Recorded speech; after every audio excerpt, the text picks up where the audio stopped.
HAJIJI hopes border development will be expedited. Sarawak integral to Malaysia-Brunei trade success, and 226 people made homeless after fire razes a longhouse. These are the headlines for tonight. Good evening, ladies and gentlemen. I'm Muhammad Yusuf, and this is TVS Nightline.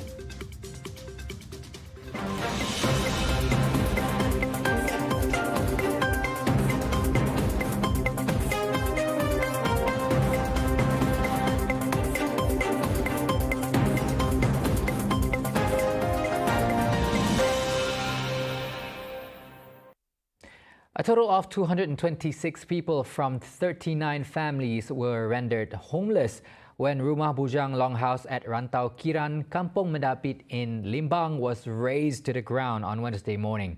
According to Bomba Chief Zone 7 Limbang, Ramlan Marjan, the incident occurred at 6 a.m. and have destroyed 80% of the longhouse, which has 39 doors. Ramlan said a team of firefighters were dispatched from the Limbang fire station to the scene, located about 54 kilometers from the station, after receiving a distress call at 6:48 a.m. Dan pasukan bomba daripada Balai Bomba dan Penyelamat Limbang telah digerakkan dengan kekuatan 10 orang anggota. Dan kita telah mengambil masa sebanyak 1 jam 9 minit untuk sampai ke lokasi.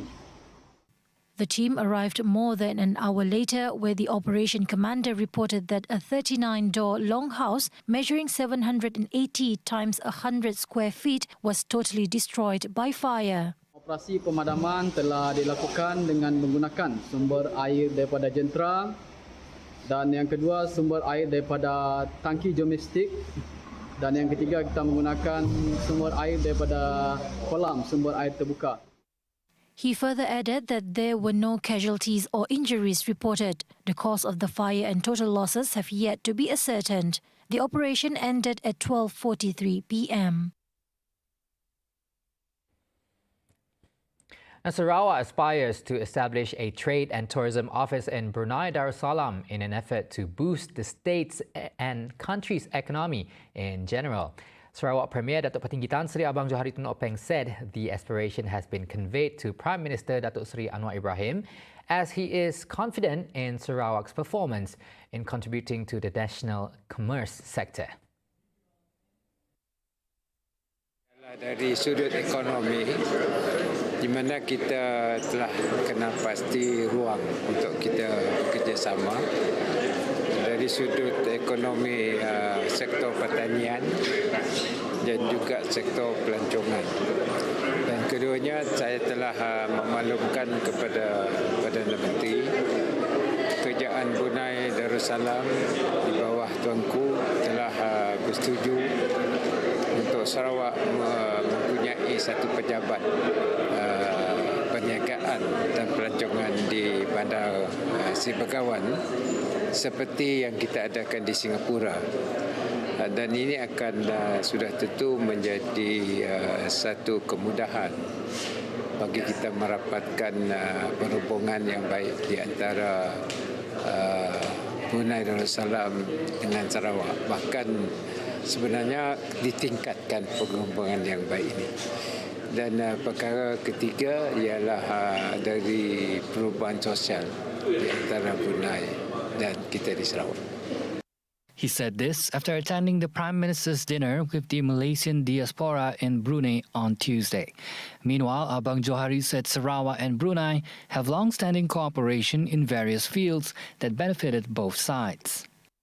Dan kita ada jawatan kuasa bersama di peringkat Sarawak dan Brunei, di mana Sarawak diwakili oleh Timbalan Premier dan Brunei pula seorang menteri sekarang ini yang berhormat PN Irwan. Dan dengan adanya joint committee ini, kita dapat menyelesaikan banyak-banyak masalah dalam rangka persahabatan yang baik di antara Brunei dan Sarawak. The two-way trade between Malaysia and Brunei saw an increase of 33.3% in export value to Brunei, to the tune of 7.4 billion ringgit throughout 2022. The development of the Customs, Immigration, Quarantine and Security CIQS complex located on the borders of Sabah, Sarawak and Kalimantan should be expedited, said Parti Warisan President Datuk Seri Muhammad Shafie Apdal.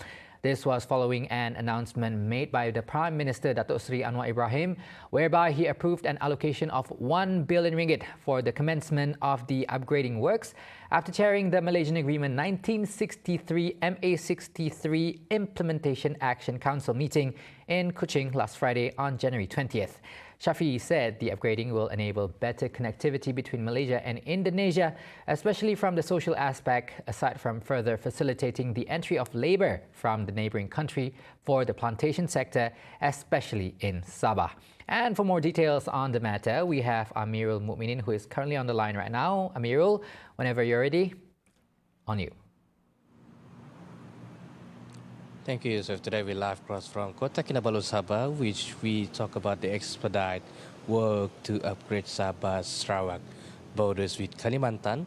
Parti Warisan President Datuk Shafie Apdal said this will be enable ties between Malaysia and Indonesia to further improve from the social aspects, besides further facilitating the entry of labour from neighbouring country for the plantation, especially in Sabah. That we will see this the creation of the upgrading of the CIQS must be looked seriously. Meanwhile, the Sabah and Sarawak as a region that need to be carried out because it is an identity that will be difference between two states and other states in the peninsula. Now he said distinguishing the identities is vital because Sabah and Sarawak has certain powers that are very different from other states, such immigration jurisdiction and certain right in MA63. In addition, Shafie also said the federal constitution also provides for several specific methods for Sabah and Sarawak, which are stipulated in Article 112D of the federal constitution. Such matters are not stipulated in other states from Perlis in Johor. So we need legal basis. The constitution should not be disputed. On January 13, Deputy Prime Minister Datuk Seri Dr. Ahmad Zahid Hamidi was reported to have said in his speech at 2022 UMNO General Assembly that Sabah and Sarawak had been accorded the status of region and are no longer regarded as states within Malaysia. Get back to Yusuf. Thank you.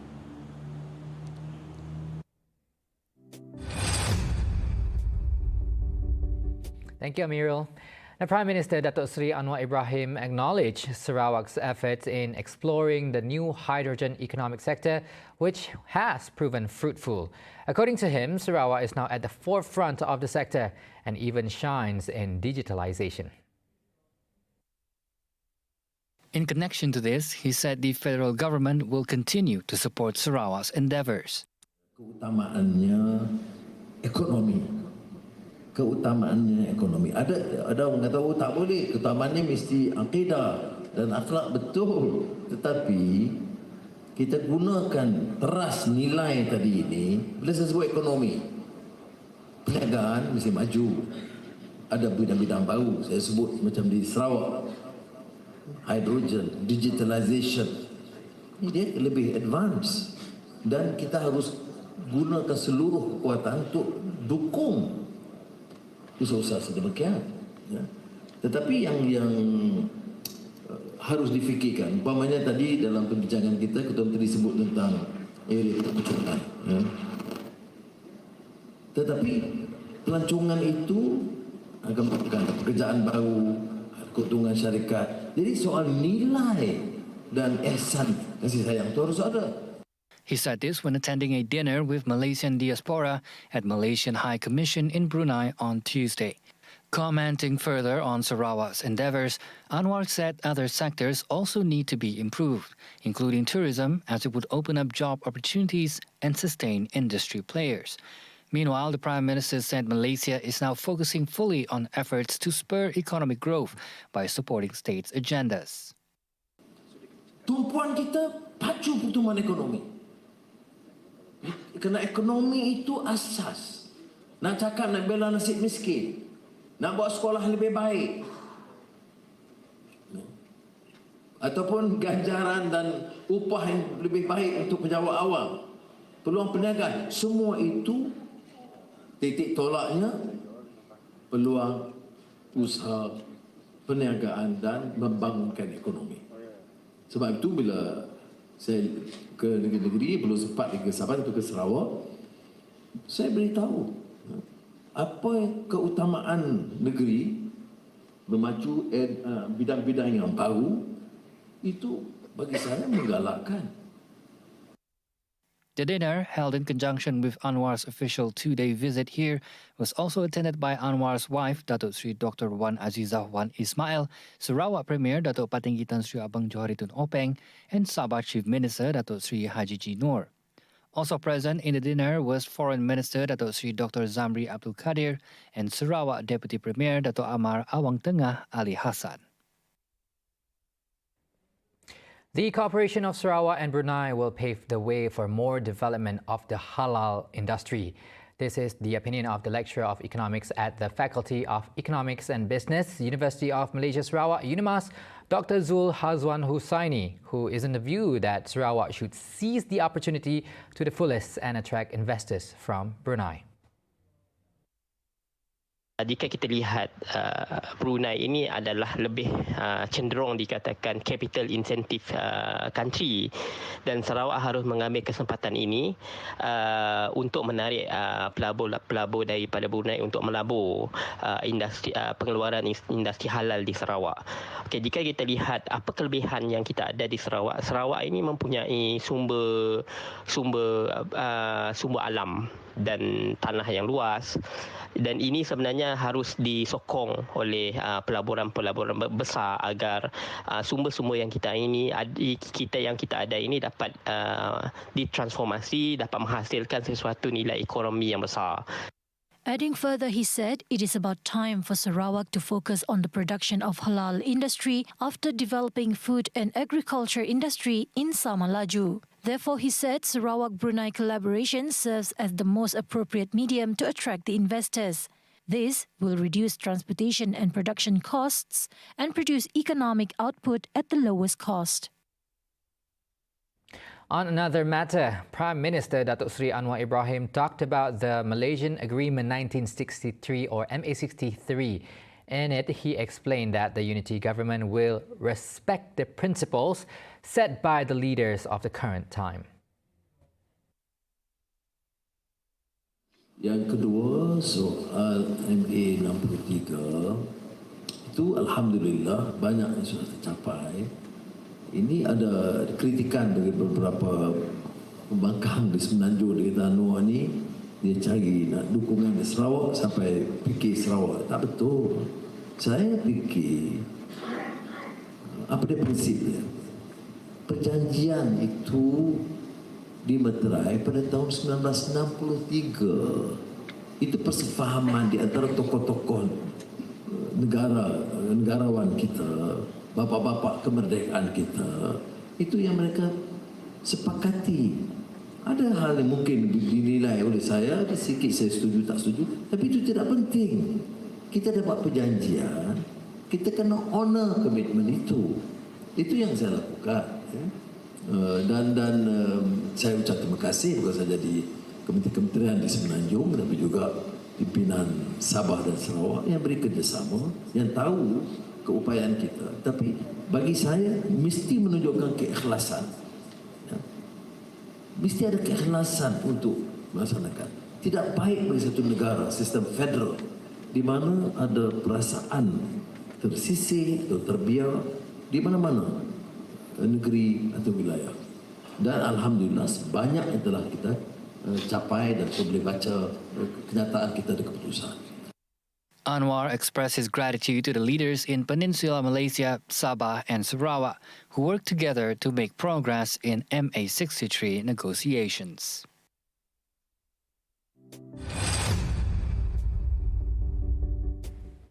Now, generally, members of the public would avoid unhygienic food premises due to possibility of it being handled the same way. Unironically, it also affects the reputation of said premises and can cause litigation issues to the owners themselves. Now, health expert Dr. Alexa Nilian stressed that the purpose of practicing good hygiene is to prevent contamination hazards in food, making sure that the food served is eventually safe to eat. As such, he revealed that after the country entered the endemic phase, there was a decline in food poisoning cases. However, good hygiene practices among food handlers still remain elusive. So basically, apa yang kita lihat bahawa semenjak COVID-19, kita peralihan ke endemik COVID-19, semestinya ada penurunan dari segi keracunan makanan kerana kita sangat dekat dengan apa yang kita katakan sebagai SOP kesihatan. Namun begitu agak menyedihkan juga dan agak prihatin kita terhadap tetap pemantauan kebersihan dan keselamatan yang ada di kawasan premis makanan amnya mungkin sudah tidak lagi dipraktikkan sepenuhnya. Ada tapi tidak dipraktikkan sepenuhnya, dan ini akan menjadi satu isu ataupun polemik kepada kita. Aside from practicing good hygiene in food premises, the health of the food handlers should also be prioritized. Selalunya apabila premis ditutup, semestinya 14 hari untuk pembersihan harus dilakukan, dan segala pematuhan seperti sijil pengalih makanan, typhoid injections itu perlu diriwayat kembali, terutamanya sijil dan pengalih makanan. Maka dengan itu pekerja-pekerja ataupun termasuk bos yang terlibat itu atau majikan yang terlibat itu harus kembali untuk mengambil sijil pengalih makanan sekali lagi kerana premis mereka telah ditutup, dan itu diasumkan ataupun diandaikan bahawa mereka tidak praktikkan kebersihan dan keselamatan yang telah dikeluarkan oleh Kementerian Kesihatan Malaysia. Dan semestinya ini adalah tanggungjawab pemain industri sendiri, termasuklah perniaga, baik perniaga tepi jalan ataupun premis makanan sekalipun. Jika terdapat kesalahan seperti ini, maka tidak teragak bahawa premis makanan itu harus ditutup sementara untuk pembersihan. At the same time, Dr. Alexan calls upon the public to not viral any food premises that are temporarily closed to protect the welfare of its workers. Sebagai pelanggan semestinya, sebagai orang ramai semestinya tidak kita cuba elakkan budaya teruskan viral, terus tularkan perkara, kerana setiap yang berlaku harus ada siasatan yang dilakukan. Jadi seboleh-bolehnya kita juga menjaga kebajikan kedua pihak. Jika mereka datang di premis makanan dan makan di tempat itu dan terdapat nampaknya ketidakpatuhan yang diadakan, jadi secara tidak langsung harus dibuat aduan yang semestinya ketalian yang berkaitan dengan keselamatan dan kualiti makanan JKNS kalau di Sarawak amnya, dan buat aduan. Semestinya apabila buat aduan, siasat akan dilakukan daripada kita viralkan, tularkan. Jadi secara tidak langsung itu akan menyebabkan sebelah pihak akan mendapatkan kesan mungkin impak yang lebih tinggi dari segi ekonomi. Now, Sarawak is still under the risk of the East Sea monsoon. Members of the public are advised to stay vigilant, even though the alert level for continuous rain warning has ended a few days ago. The Malaysian Meteorological Department, or Met Malaysia Sarawak Director Khairul Najib Ibrahim, in a phone interview said the public should be aware of any weather changes and warnings issued by Met Malaysia. Masyarakat umum hendaklah sentiasa mendengar arahan dari pihak berkuasa, terutama apabila dikehendaki untuk berpindah berikutan risiko banjir. Juga penting bagi orang ramai agar tidak menyebarkan sebarang berita yang tidak dipastikan dulu kesahihannya. Members of the public who wish to get the latest information on the weather can browse the Met Malaysia official website and call the Met Malaysia hotline at the address and number as shown.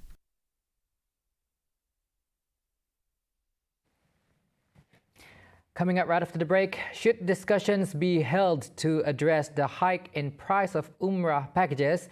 And Justin Bieber named the youngest artist to sell all of his records. Right here on TVS Nightline. Stay tuned.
Welcome back. Now the government has been urged to hold discussions with industry players to search for more ways to reduce the price of Umrah packages, which were reported to have spiked to a point where it is considered some of a burdensome for future pilgrims.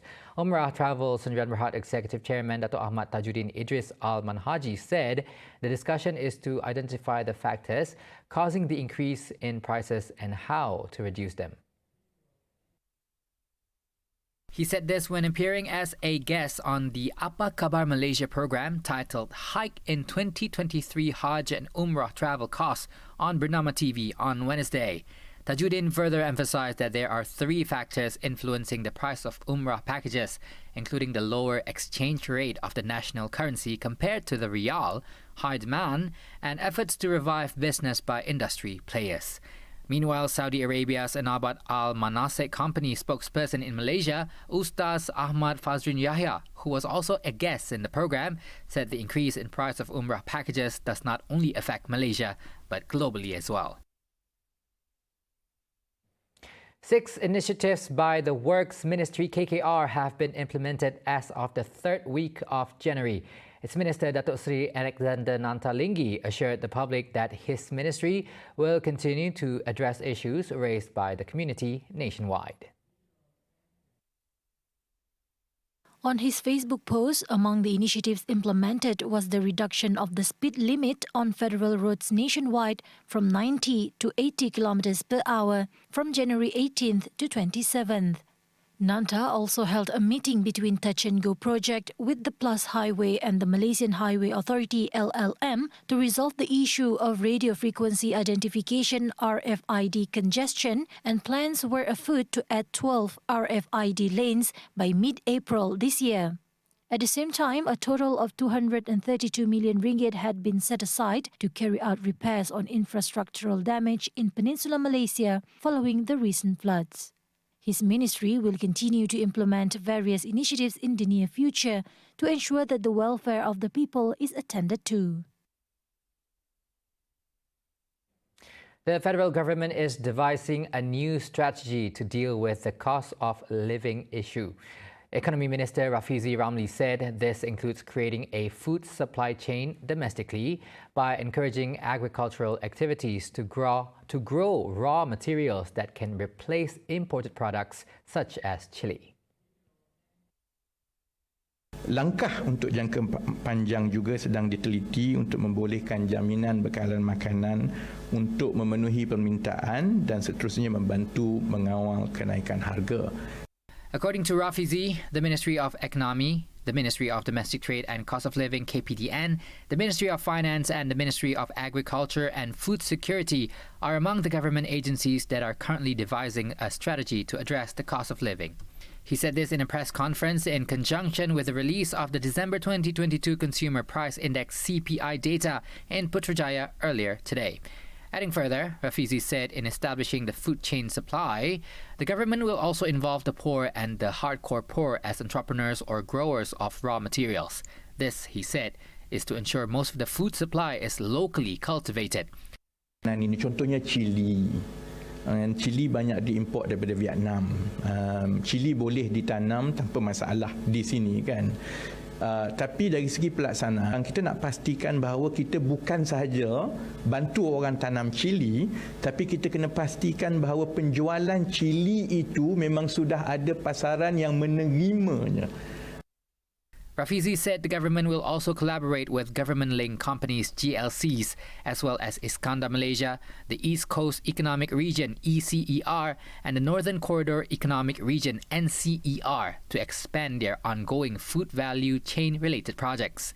He said the Ministry of Economy has also discussed with several GLCs and is waiting for them to come back with proposals and feasibility studies related to high-impact investments in the food sector.